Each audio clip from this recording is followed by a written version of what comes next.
안녕하세요. 오늘은 29번째 사도행전 19장 내용을 좀 더 살펴보도록 하겠습니다. 우리가 지난 시간에 너희가 성령을 받았느냐 하는 문제 가지고 19장을 풀어봤습니다. 오늘은 이 19장에 나타난 특이한 점, 하나님의 나라에 대해서 살펴보도록 하겠습니다. 자, 바울 사도가 갈라디아 혹은 마게도니아, 아가야 이런 지역에 다니면서 복음을 증거하고 증거했다라고 하는 내용을 누가가 기록을 했습니다. 그런데 그때의 기록과 에베소에 와서 증거한 내용에 대해서는 누가가 다른 용어를 사용합니다. 그게 무엇일까? 8절에 있습니다. 바울이 회당에 석 달 동안 담대히 하나님 나라에 관하여 강론하며 권면했다 했습니다. 하나님의 나라입니다. 다른 데서는 어떻게 증거했죠? 비교해 보십시다. 비시디의 안디옥에서 증거했던 말씀, 하나님이 구주를 세우셨으니 곧 예수라, 이렇게 증거를 시작했죠. 그런데 그들이 예수를 정죄하여 죽였다. 하지만 하나님이 죽은 자 가운데서 그를 살리셨다. 그러므로 너희가 알 것은 이 사람을 힘입어 죄사함을 너희에게 전하는 것이다. 모세 율법으로 의롭다 하심을 얻지 못하던 모든 일에도 이 사람을 힘입어 믿는 자마다 의롭다 하심을 얻는다. 이렇게 증거했어요.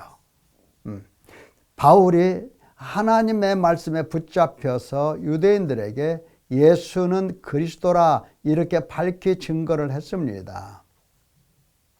그런데 아시아에 와서는 이 내용을 하나님의 나라라고 요약해서 이렇게 이야기를 합니다.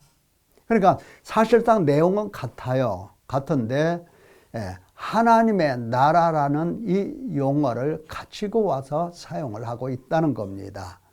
그러면 우리는 이와 같이 하나님의 나라, 예수 그리스도의 죽으심과 부활하심, 그 이름을 힘입어 죄사함을 받는다, 의롭다 하심을 받는다, 이 내용, 이것과 같이 서로 바꿔가면서 사용할 수 있는 그러한 내용인 것을 볼 수가 있습니다.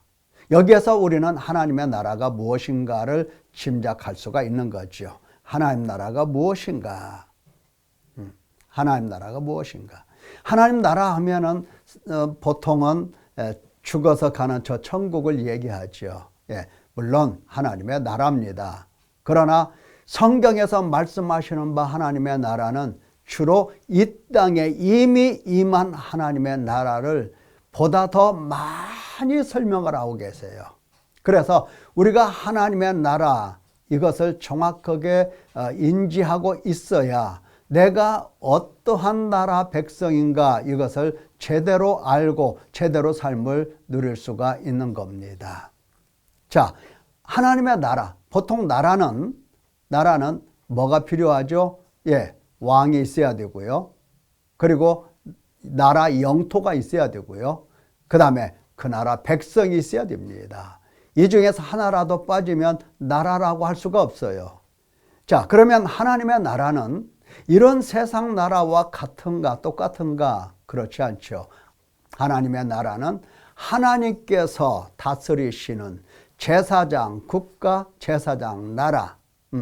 하나님께서 당신 백성으로 택하셔서 다스리시는 나라, 그게 바로 하나님의 나라라고 할 수가 있어요. 살펴보도록 하십시다. 하나님 나라에 있어서 중요한 것은 하나님 나라의 주권자입니다. 통치자. 통치자가 누구죠? 당연히 삼위 하나님이시죠. 그것을 누가복음에서 복음서에서 이렇게 이야기합니다. 그 이름을 예수로 하라. 지극히 높으신 이의 아들이다. 다윗의 왕위를 왕이라고 하시죠. 영원히 야곱의 집을 왕으로 다스리신다. 그 나라가 무궁하다.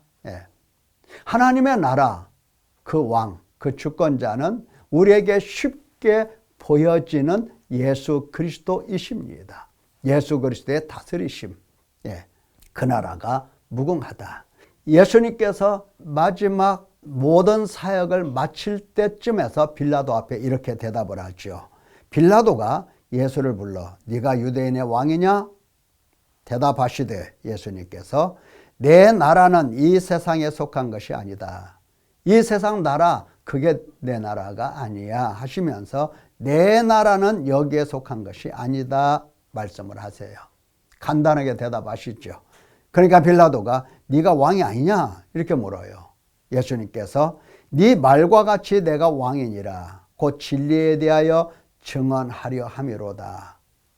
다르죠? 왕은 세도를 잡고 세력을 잡고 백성을 다스리는데 중점을 둔다면은 우리의 왕 되신 예수 그리스도께서는 진리에 대하여 증언하는 일을 주로 하시겠다는 겁니다. 그래서 무릇 진리에 속한 자는 내 음성을 듣는다. 예.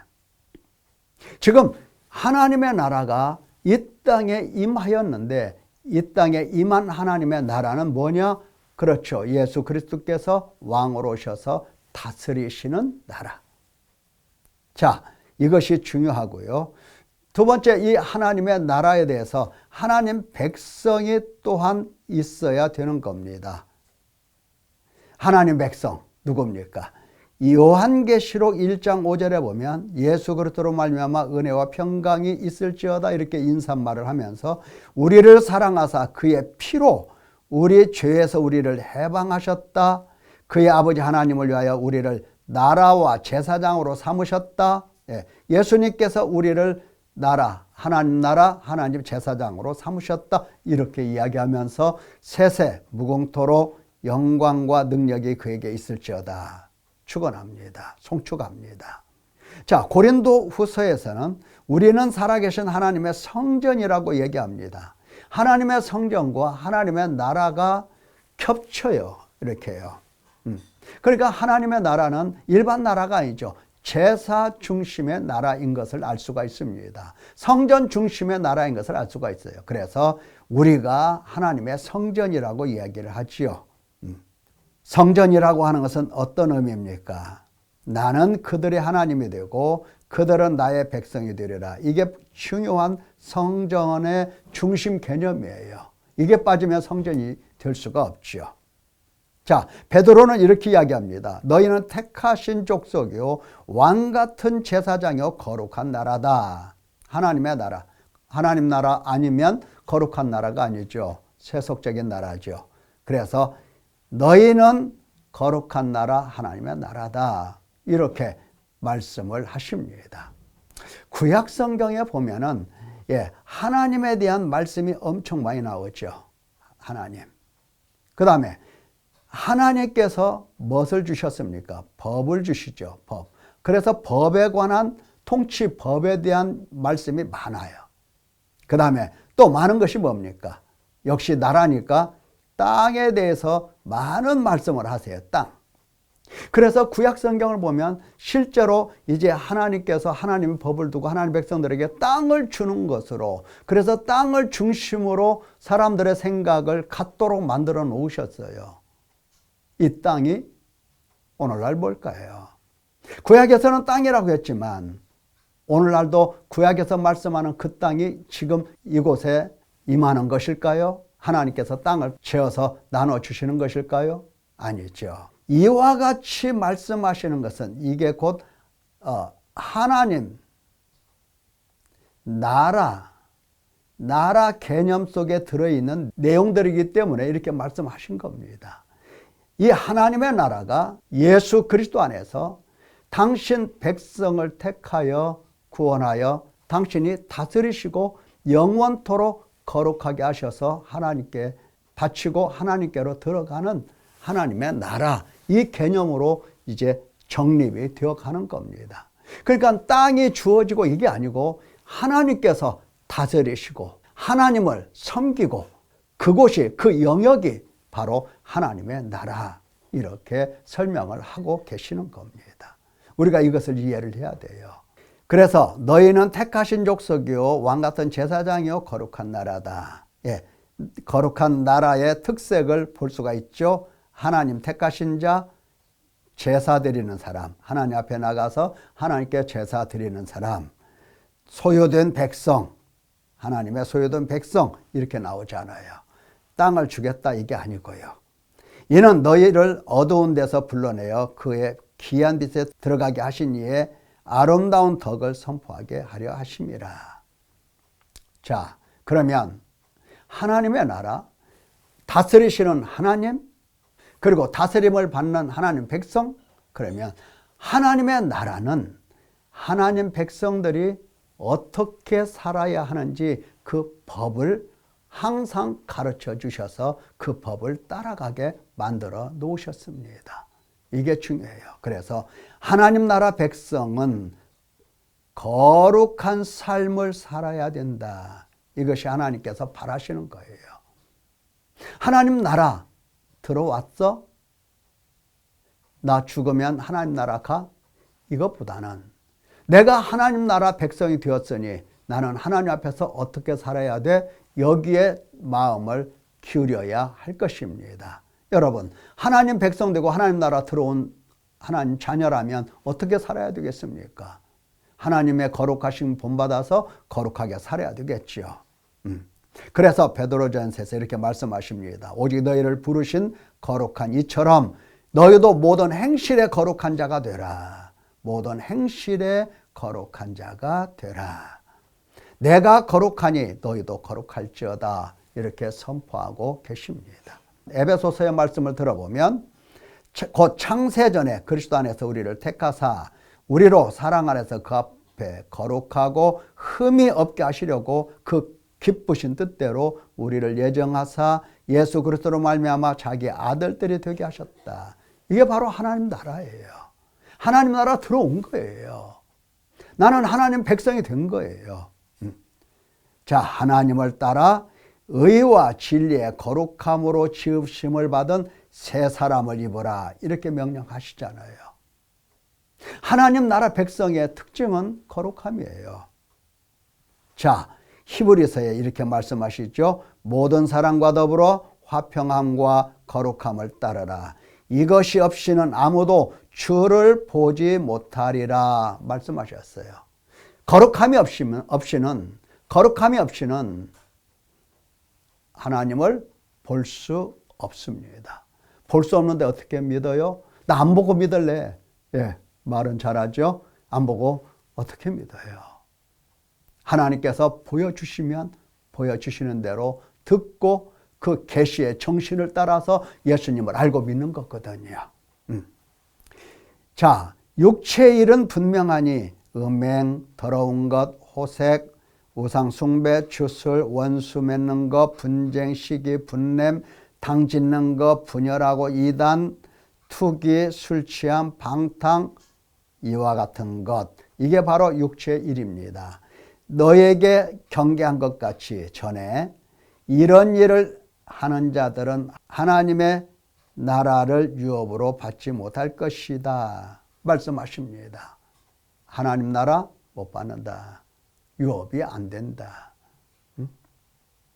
유산으로 받아야 될 것 아니야. 상속 받아야 될 거야. 하나님 나라를 못 받는다. 하나님 나라 못 간다. 그겁니다. 거룩함이 없이는 안 되는 겁니다. 하나님께서 이 세상에 우리가 태어났어. 태어나고 하나님께서 이 길로 가라고 말씀하셨어요. 이게 바로 법이거든요. 법. 이 길로 가라고 했어요. 이 길로. 그래서 성령을 주시고 이 법, 다시 말하면 복음, 말씀을 주신 겁니다. 성령을 주시고 이 길로 똑바로 가라고. 그런데 육신에 속해 있다라고 하는 것은 못 가, 떨어져 자꾸. 곁길로 떨어져. 타락하는 거죠. 이렇게요. 그래서 엉뚱한 길로 가버리는 겁니다. 목적지가 달라요.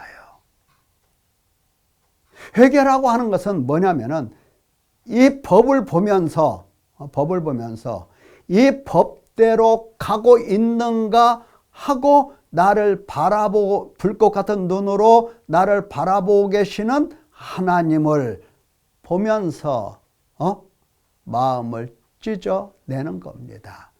이렇게 갔으니 잘못 갔기도 했거니와 이렇게 가라고 법을 내놓으신 하나님을 괴로우시게 하고 하나님을 욕되게 했잖아요. 그것을 가지고 마음을 찢는 겁니다. 그러니까 잘못 간 거에 대해서 마음을 찢거니와 하나님 눈을 바라보면서 마음을 찢어야 되는 겁니다. 그게 회개예요.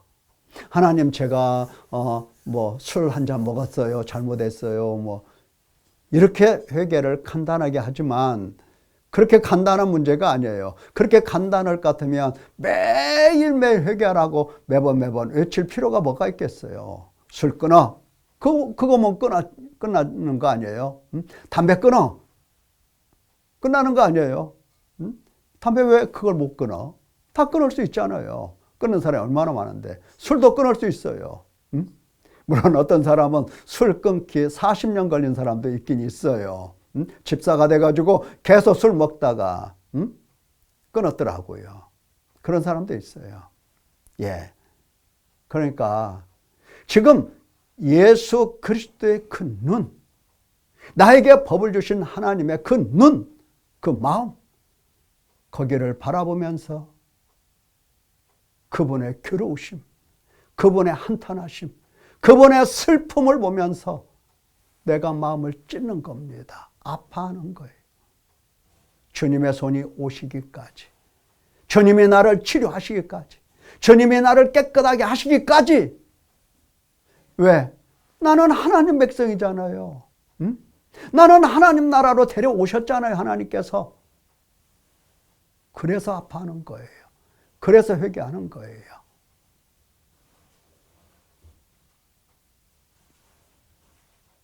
사랑하는 성도 여러분, 회개하라, 천국에 가까웠느니라.